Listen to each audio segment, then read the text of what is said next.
Hello everybody, welcome to this online introductory course to Public Health Ethics. This course is brought to you by the East Mediterranean Public Health Network, IMPNET, in partnership with the People's Union. My name is Ghayat Hussain and I will be the course coordinator. This introductory course is part of a bigger course that was delivered in Amman in 2014.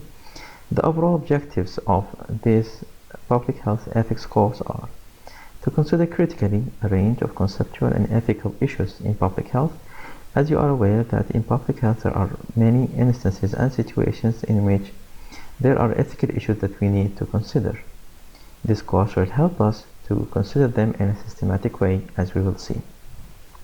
It also helps you to provide an opportunity to reflect critically on, challenge and develop your own ethical positions on particular issues in public health practice, research and policy. It would also help you to analyze these issues using ethical frameworks. This introductory course is composed of 3 parts.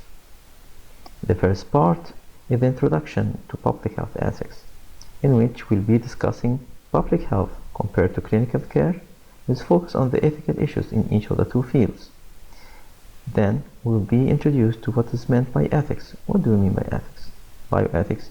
What do you mean by public health ethics? Later in this part, we'll be introduced to some of the main ethical principles, theories, and the core public health values that are mentioned in many of the professional codes of practice of public health.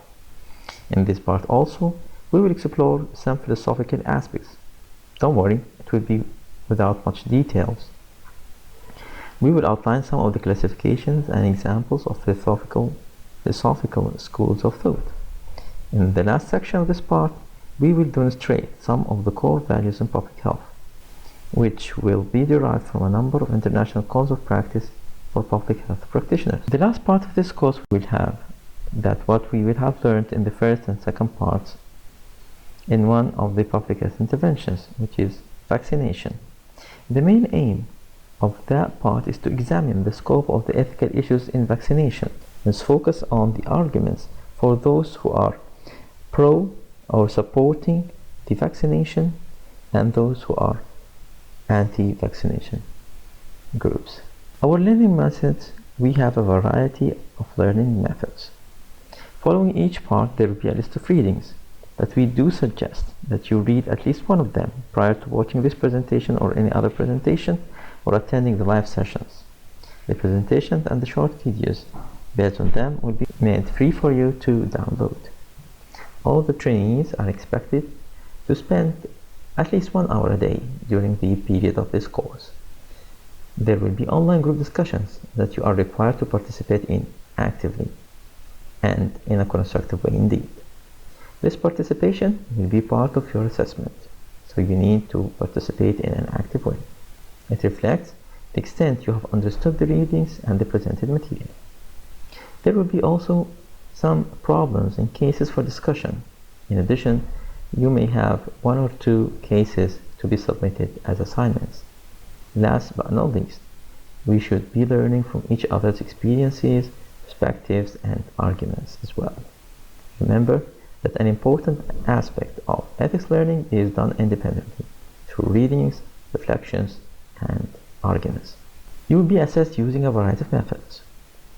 These include your participation in the online discussion groups as was mentioned early on, submitting your assignments on time with good quality indeed, answering few short quizzes that will be here and there along the course. At the end of the course, there will be a short online test that you will need to pass. Don't worry, it won't be too difficult, I hope.